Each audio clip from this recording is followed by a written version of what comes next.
I was 4 when Milton disappeared.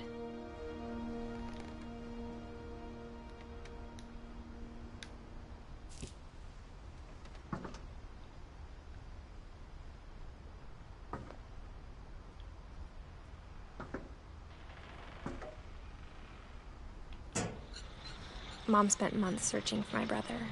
Then she sealed the doors.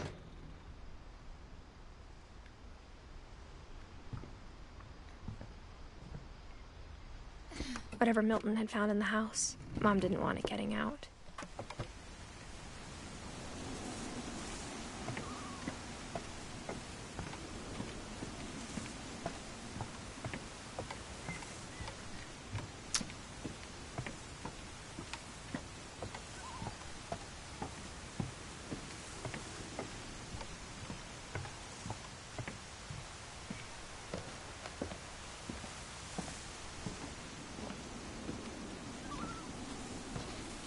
Mom definitely blamed Edie, but I think Louis blamed himself.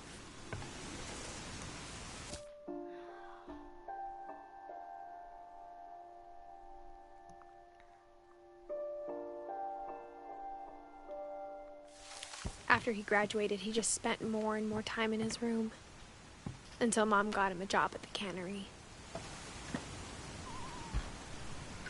Everyone always told me to stay out of Louis's room. Except Louis. Huh.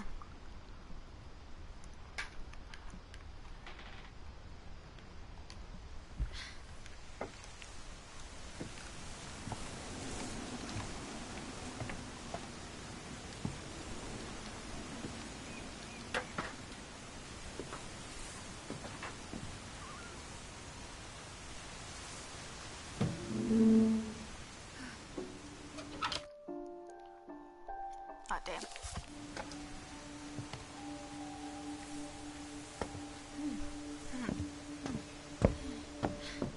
Louis's room smelled very, very familiar.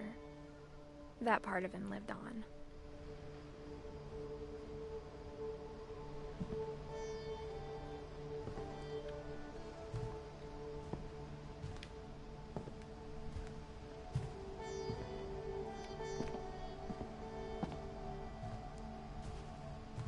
Louis and I spent a lot of time playing games together, but he was surprisingly bad at them. He died a lot. Ugh.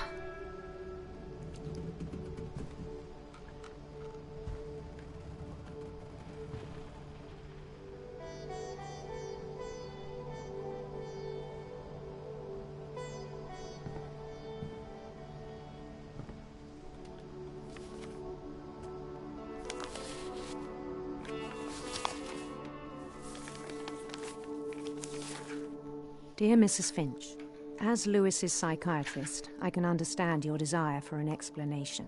As I see it, the trouble began in January, shortly after we convinced your son to seek treatment for substance abuse. Newly sober, I believe Louis first noticed the monotony of his daily life.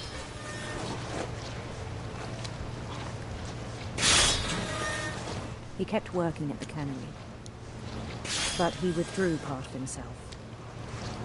In our sessions, I saw the same behavior. His mind began to...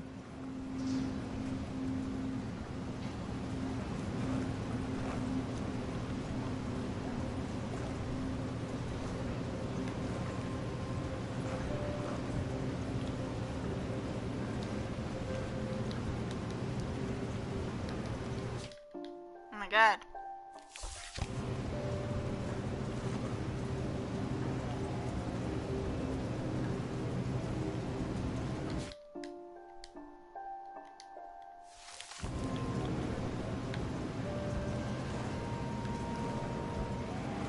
wander.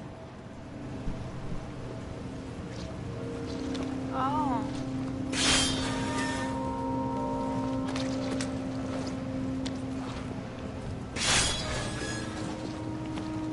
I asked him to describe it.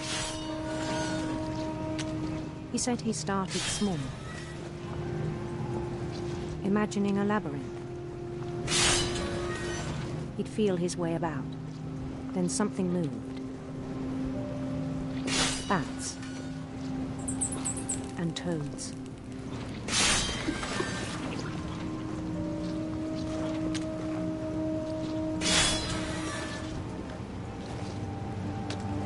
And things that have not names. He knew it was all in his head.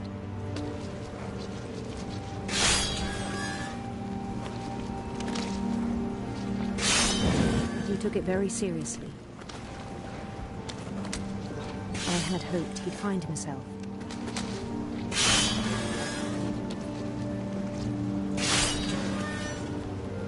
But he found something more.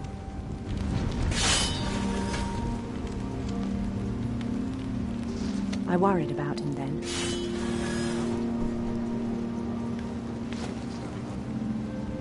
Daydreaming at the cannery, I spoke with his boss.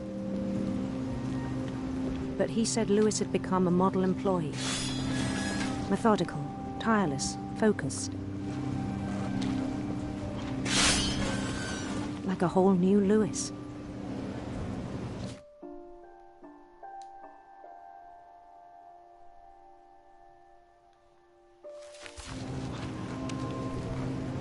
So I let him go on.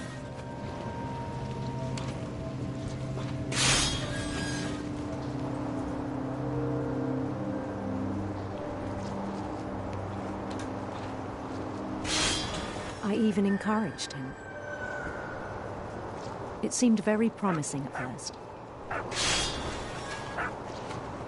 He told me he'd made a new friend. Oh. On the edge of a city he named Lewis Topia.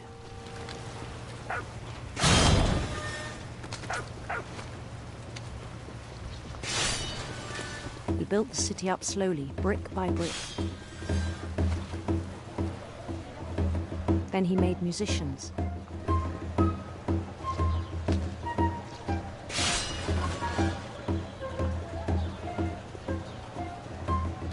And songs for them to play. He talked about starting a band. And he was always humming something. Every day his imagination grew stronger.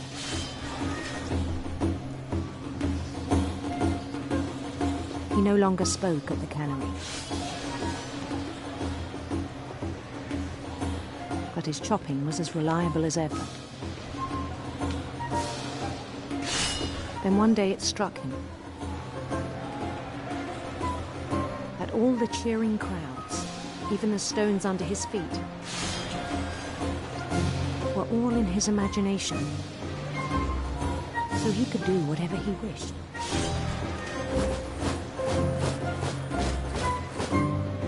He held an election for mayor, and he won.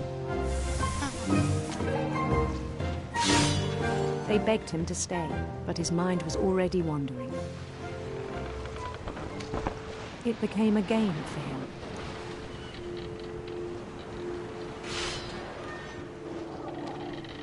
He'd conquer a city, then immediately push on. New Louisville.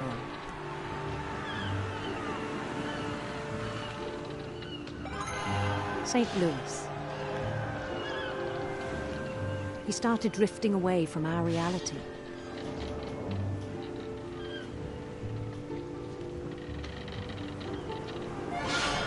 Minneapolis. Until one day he forgot to go home from the cannery. Oh my God. Even as his mother pleaded with him, part of Lewis kept sailing on.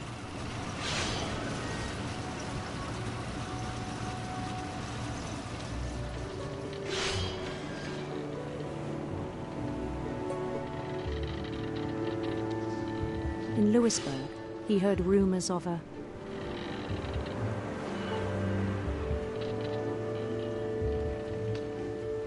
handsome queen.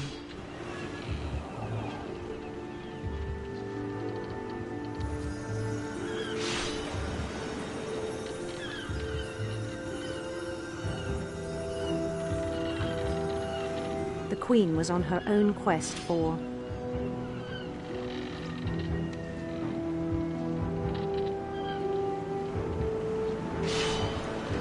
sinister serpents.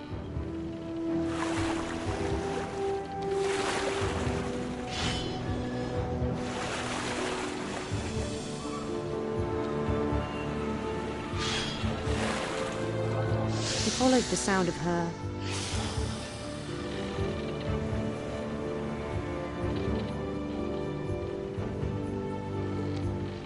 electric sitar.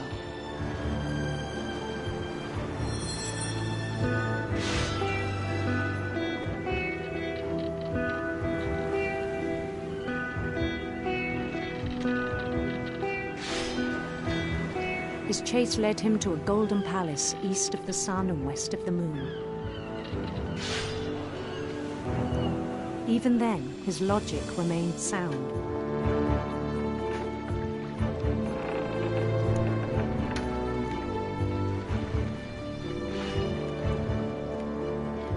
He knew the world was all in his imagination.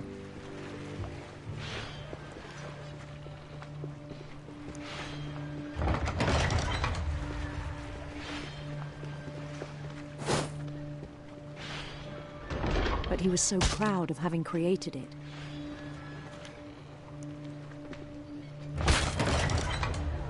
In his own eyes, he'd become something greater than a king.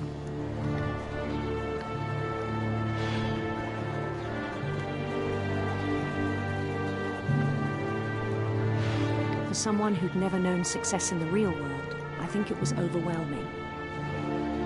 Yeah. And then it struck him that the real Lewis was not the one chopping salmon, but the one climbing the steps of a golden palace.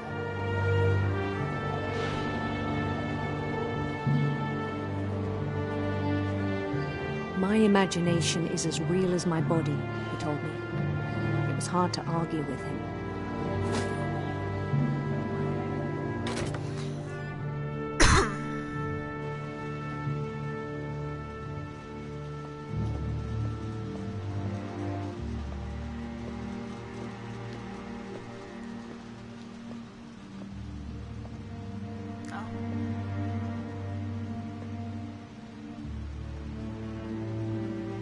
Began to forget the world we know.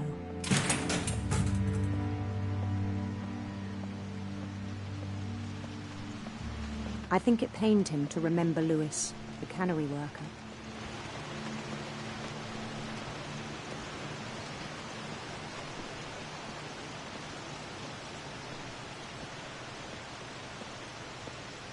He began to despise the man with a royal contempt.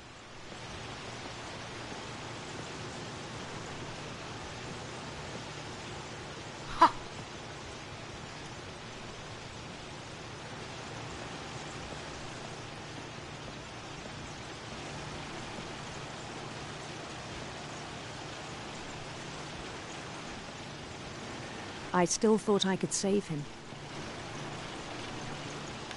Even after he said he was being crowned king over all the lands of wonder.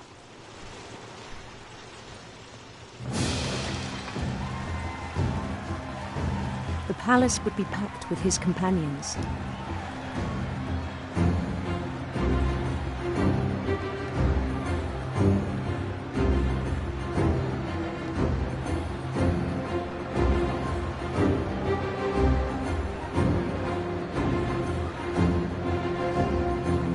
Including the wise Calico who'd insisted on advising him.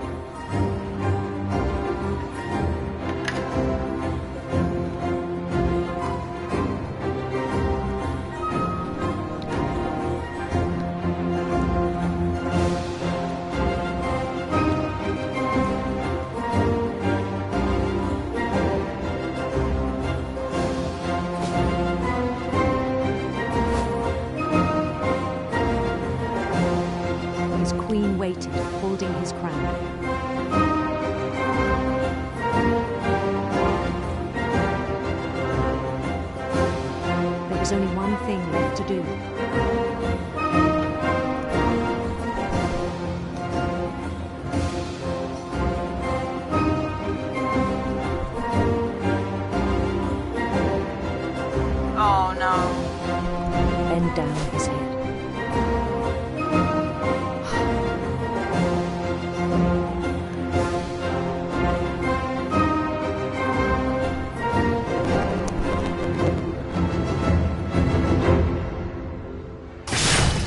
And the rest I think you know. Mrs. Finch, your son was a kind man who will be missed by all of us who knew him.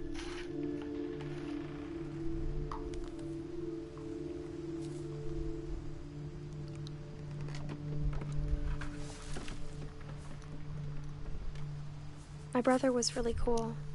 I wish you could have met him.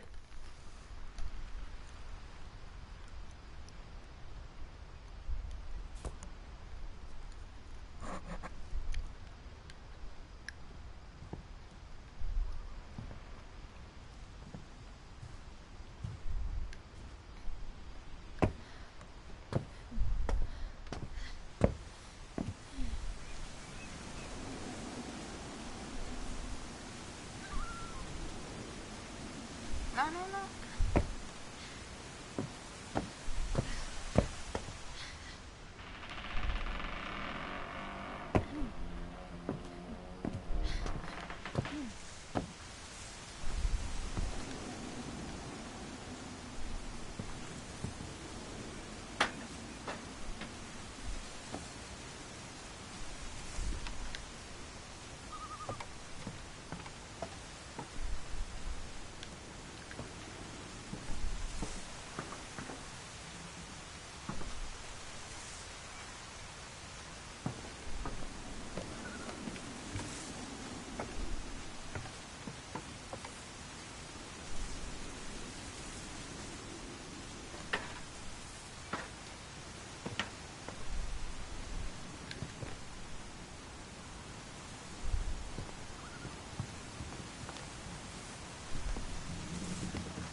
On the way back from Lewis's funeral, my mom told me to start packing. She waited until the day before we left to tell Edie. I'm not sure if she wanted to make it easier or harder.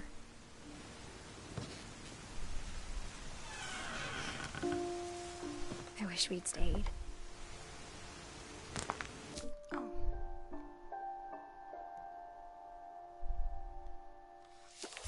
But I understand why we left.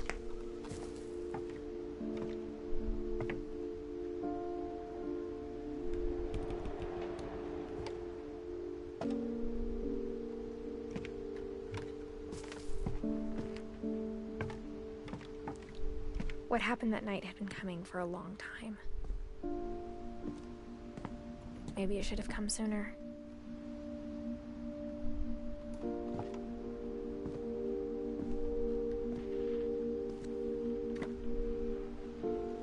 But it had to end one way or another. Oh, it's All pretty. that's left now is to tell you about that last night. What about this?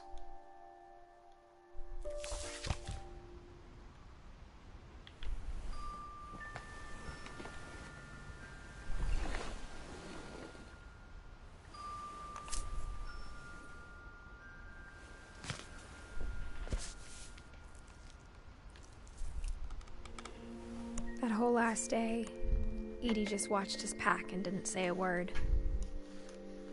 Until supper, when she raised her glass and said, "To our final night together, and all our final nights apart." Grandma, you know what I said about alcohol. Some of your medications are very Edith, specific. I left a present for you in the hallway. Why don't you go open it? The grown-ups have to argue now. I'm sorry, you're right. We're all leaving tomorrow. Let's just enjoy our last... I'm not leaving. Edith, you're excused.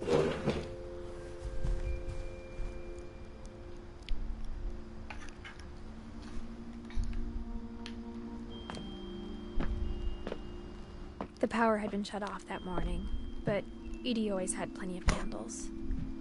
When my mom sealed the library, I don't think she knew about the other entrance, or that Edie had a key to it.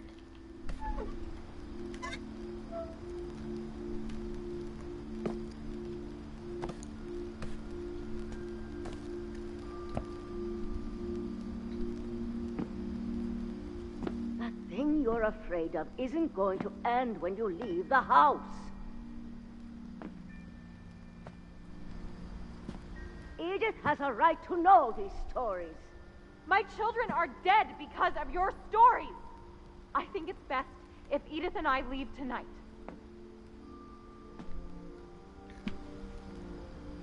We'll have the nursing home send a van for you in the morning. Okay. Bitch.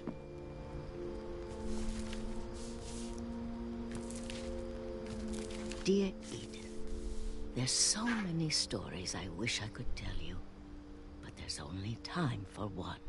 This is about what happened on the night you were born. Huh. That night, the tide went way, way out. It was the first and last time I ever saw the old house aground. There'd been an earthquake out in the middle of the ocean. They called it the lowest tide in 1,000 years. God, it smelled awful. You know, I've seen that house every day of my life. But I never thought I'd go back to it. When the fog rolled in, I lost my way.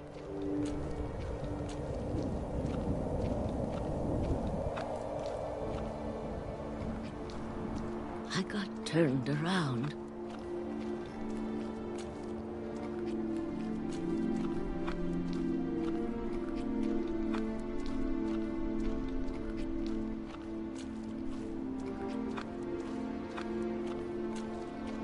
For a while, I wandered.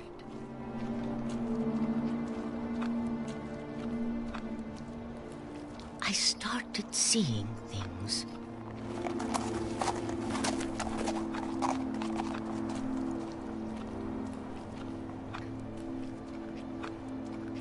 Things I'd forgotten had ever existed.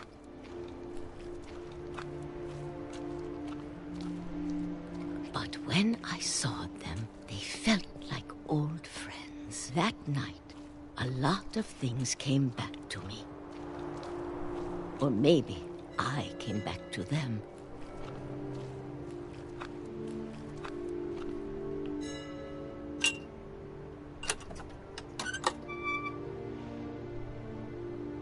Things I can't explain, but that I need you to try and... Edith, what are you doing in here?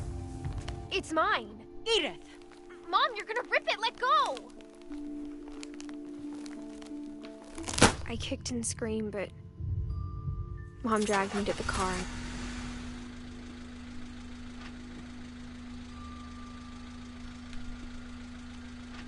I never saw Great-Grandma Edie again. The next morning, the van came to pick her up, but she was already gone. After that, we moved around a lot.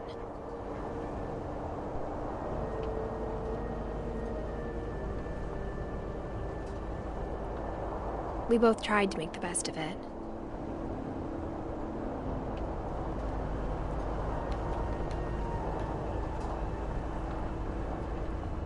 A few years went by.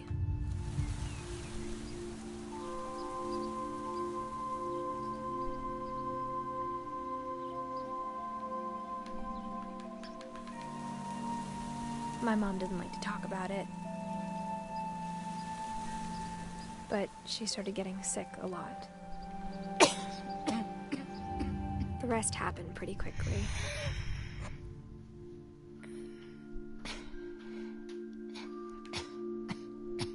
She got better for a while, and then she didn't.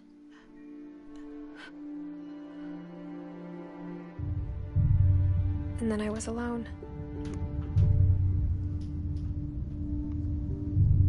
The last Finch left alive.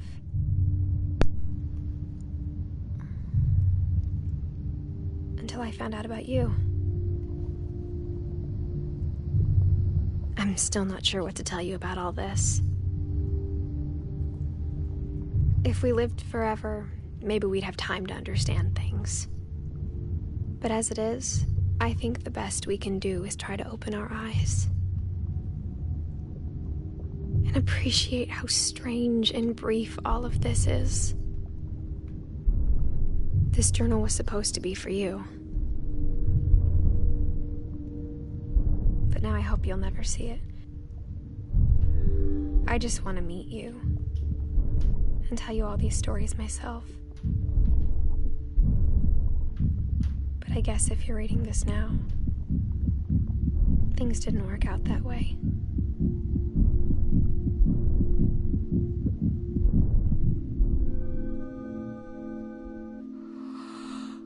This is where your story begins. I'm sorry I won't be there to see it. It's a lot to ask, but I don't want you to be sad that I'm gone. I want you to be amazed that any of us ever had a chance to be here at all. Good luck. Wait. I'm missing 3. Damn. Okay, let's go.